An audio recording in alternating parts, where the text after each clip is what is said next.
देख रहे हैं राजीव टाइम्स। आपके साथ मैं हूं आराधना नामदेव। रुक करते हैं खबरों की ओर। आपको बता दें, रामनवमी 2023 पर हुए बलेश्वर महादेव बावड़ी हादसे में कोर्ट ने दोनों आरोपियों को दोष मुक्त करार दिया है। 30 मार्च 2023 को रामनवमी के अवसर पर इंदौर के पटेल नगर स्थित बलेश्वर महादेव मंदिर में हवन का आयोजन किया गया था। इस दौरान मंदिर परिसर में स्थित बावड़ी की छत धंस गई, जिससे कई श्रद्धालु उसमें गिर गए थे और हादसे में 36 लोगों की मौत हो गई थी। 18 लोग घायल हुए थे। हादसे के तुरंत बाद रेस्क्यू ऑपरेशन चलाया गया, जिसमें स्थानीय प्रशासन के साथ सेना की मदद भी ली गई। इस मामले में जूनी इंदौर पुलिस ने मंदिर समिति के अध्यक्ष सेवाराम गलानी और सचिव मुरलीधर सबनानी को लापरवाही का दोषी मानते हुए आरोपी बनाया था। इसके बाद प्रशासन ने मजिस्ट्रेटियल जांच के आदेश भी दिए थे।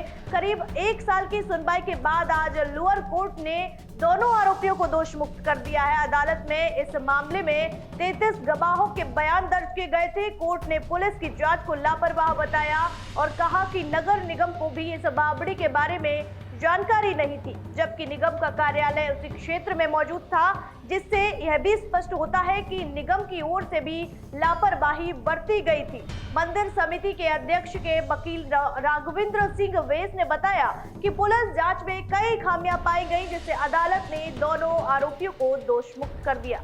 वो निर्णय हमें नहीं मिला है। बावड़ी घटनाक्रम बहुत ही दुखद था। ये नवरात्रि के समय ये घटना हुई थी, जिसमें श्रद्धालुओं की मृत्यु हुई थी। हम इस निर्णय को पढ़ने के बाद देखेंगे कि विवेचक के विरुद्ध क्या टिप्पणी की गई है। अगर विवेचक की लापरवाही पाई गई तो निश्चित तौर पर विवेचक के विरुद्ध कार्रवाई की जाएगी।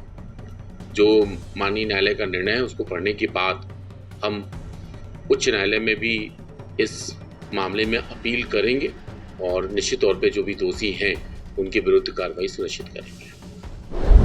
तो रुक करते अगली खबर की ओर। आपको बता दें, इंदौर नगर निगम बजट सत्र के दूसरे दिन भी सदन में जोरदार बहस और हंगामा देखने को मिला। जैसे ही बजट पर चर्चा शुरू हुई, विपक्ष के नेता चिंटू चौकसे और भाजपा पार्षदों के बीच तीखी नोकझोंक हो गई। बजट को लेकर विपक्ष ने कई मुद्दों पर सवाल खड़े किए हैं, जिनमें शहर के विकास कार्यों में अनियमितता, पानी और सफाई जैसी बुनियादी सुविधाओं में कमी और बजट आवंटन में भेदभाव शामिल था। विपक्ष का आरोप था कि सरकार अपनी प्राथमिकताओं को नजरअंदाज कर रही है, जबकि भाजपा पार्षदों ने इन दावों को खारिज कर दिया। आपको बता दें कि बजट सत्र की शुरुआत होते ही विपक्षी पार्षदों ने नारेबाजी शुरू कर दी, जिससे सदन में हंगामे की स्थिति बन गई। कुछ समय तक चर्चा ठप रही और माहौल गर्मा गया। महापौर और सभापति के बीच बचाव की कोशिश की, लेकिन सदन में लगातार बहस चलती रही। देखिए, केंद्र सरकार ने लोकसभा और राज्यसभा में एक बहुत ऐतिहासिक बिल मुस्लिम अधिकारों की दृष्टि से पास किया, जिसमें मुस्लिम समाज का भला होने वाला है।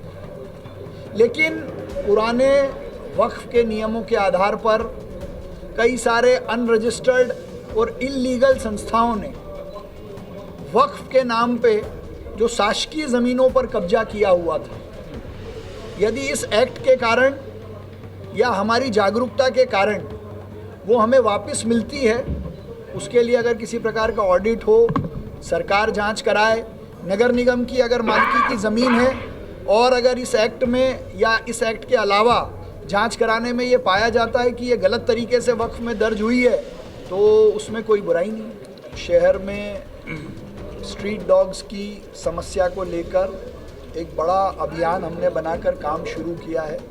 अधिकारी लगातार उस पर काम कर रहे हैं।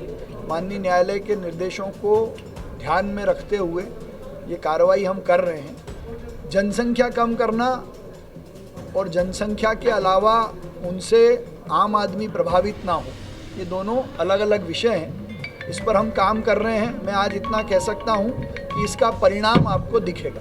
तो भोजन की व्यवस्था की बात करें तो उस अभियान में सब कुछ है। एनजीओज़ के साथ काम करेंगे कि उनको भोजन भी मिले, उनका इलाज भी हो, और एबीसी एनिमल बर्थ कंट्रोल के तहत जो कार्रवाई करनी है वो भी हम करेंगे।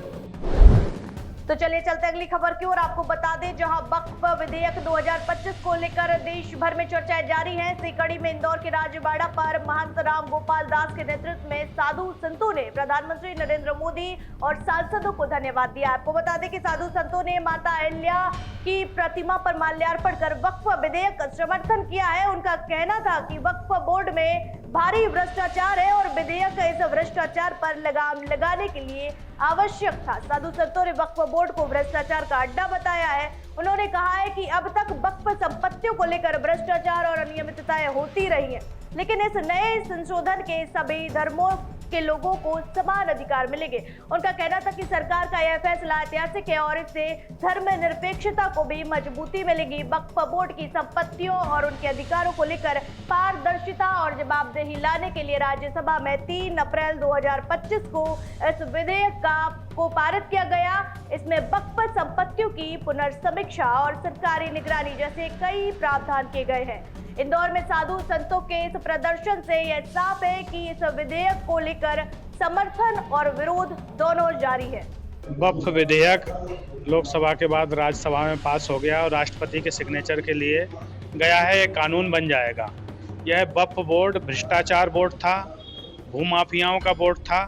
अब धन्यवाद करूंगा मैं मोदी जी का और उन सांसदों का जिन्होंने अब वास्तविक वक्फ बोर्ड बना दिया। इससे पूरे भारत में बहुत ज़्यादा हिंदू लोग, सनातनी लोग त्रस्त थे और कुछ मुल्ला मौलवी ही अपनी जेब में उसका पूरा पैसा डालते थे, ना उससे कोई टैक्स चुकाते थे। और आज हम हिंदू मठ मंदिरों में सबसे ज़्यादा टैक्स देने वाले हैं। राम मंदिर आप देखेंगे अयोध्या का तो सबसे ज़्यादा टैक्स देने वाला है। उस टैक्स से देश का विकास होगा। तो इन मुल्ला मौलवियों के अब पेट भी दुख रहे हैं और हम सब संत समाज के साथ में लेकर के बहुत भव्य और दिव्य राजबाड़े पे खूब उत्सव मना करके आए हैं।